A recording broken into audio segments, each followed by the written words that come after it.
माँ चली अमेरिका। निधि का नेचर बचपन से ही शर्मिला था। वो ना ज्यादा लोगों से बात करना पसंद करती और ना ही ज्यादा मिलना जुलना। निधि, ये पैसे ले जरा और बाजार से चीनी तो ले आ। नहीं माँ, मैं नहीं जाऊंगी, मुझे शर्म आती है, आप ही चले जाओ ना। अरे पता नहीं क्या करेगी ये लड़की, जीवन में कभी कुछ किया ही नहीं सिवाय पढ़ाई और घर के कामों के। इसकी शादी भी आसपास ही कहीं करवा दो, दूर जाकर इसका गुजारा कैसे होगा।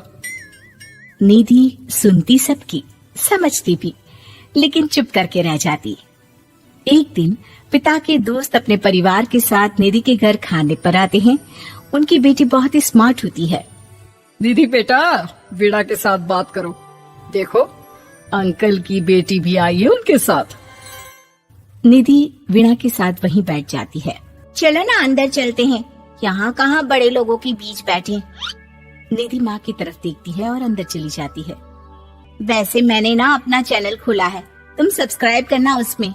मैं ना ब्यूटी और फैशन की बात करती हूँ, ये देखो। ओह, इतने सारे लोगों के सामने तुम कैसे इतना बोल लेती हो? मुझे तो बहुत शर्म आती है।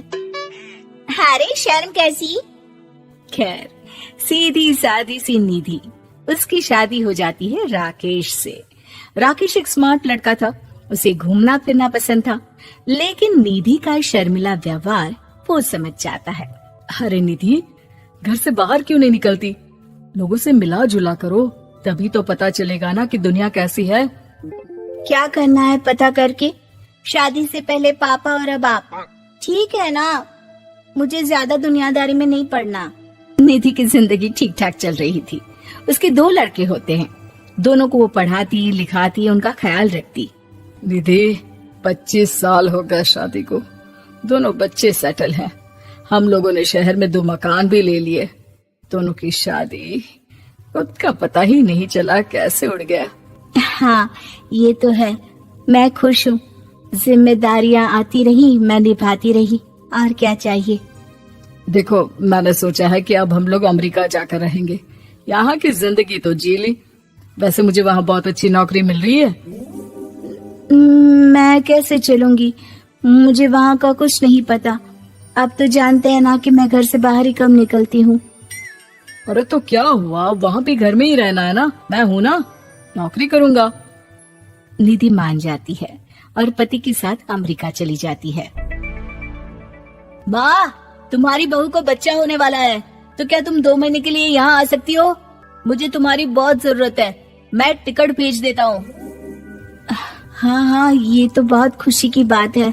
मेरा भी मन सबसे मिलने का कर रहा था, पर क्या माँ पर? अब मैं आऊंगी कैसे? पापा से बात करती हूँ। देखो माँ, प्लीज बहाना मत बनाना, तुम जानती हो ना इस वक्त में मैं किसी पर भरोसा नहीं कर सकता हूँ। निधि पति को सारी बात बताती है। क्या आप भी चलेंगे? निधि, आने जाने में बड़ा खर्च हो जाएगा, ऊपर से मुझे यहाँ छुट्टी नहीं मिलेगी।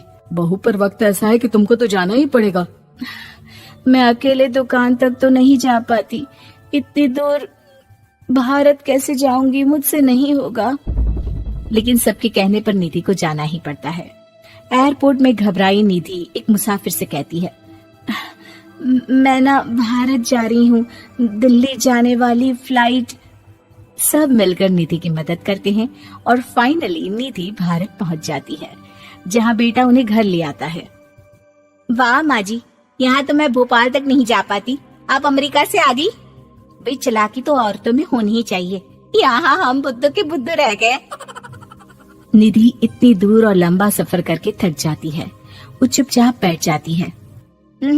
बैठना नहीं है माँ जी, बच्चा पकड़ना है, ये लीजिए।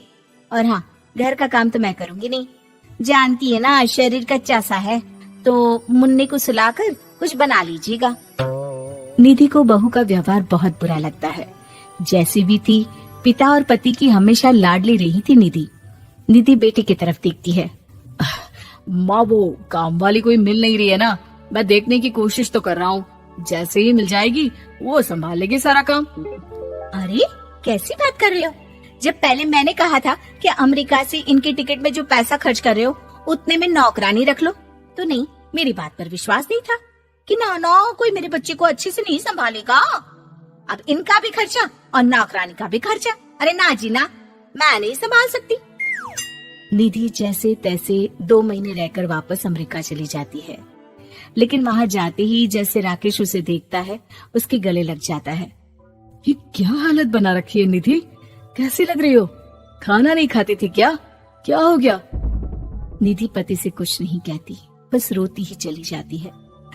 मैं नहीं चाहूंगी कभी भी भारत, आप मुझे हमेशा यहीं रखना अपने पास। राकेश बेटे को फोन करता है। तुम्हारी माँ की जो दुर्दशा करके तुमने भेजा है ना, मुझे पता होता तो मैं अपनी बीवी को कभी तुम्हारे पास नहीं भेजता।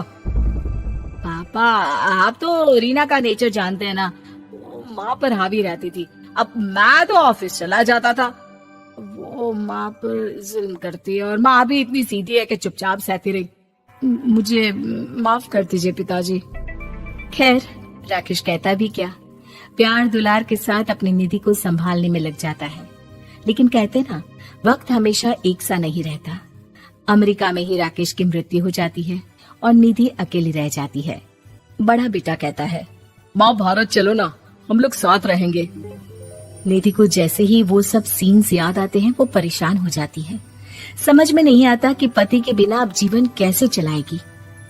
मैंने सारा जीवन घर का काम किया, घर देखा और जिंदगी चलाई, लेकिन जिस घर में रही सबने प्यार दिया, मैं वहां नहीं जाना चाहती।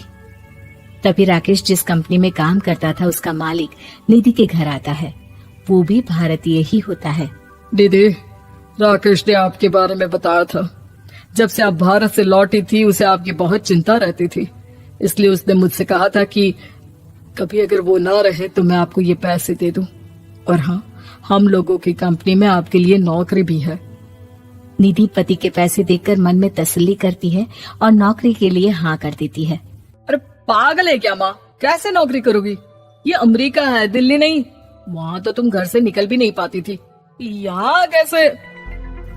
मेरे पति, मेरे पिता मुझे खुश देखना चाहते थे। वो लोग जब तक थे मुझे किसी चीज के लिए ना फोर्स किया, ना कभी कमी होने दी। पर अब मुझे जीवन जीने के लिए घर से निकलना ही होगा। बेटा, तुम तो अगली फ्लाइट से भारत लौट जाओ, मैं यहीं खुश हूँ।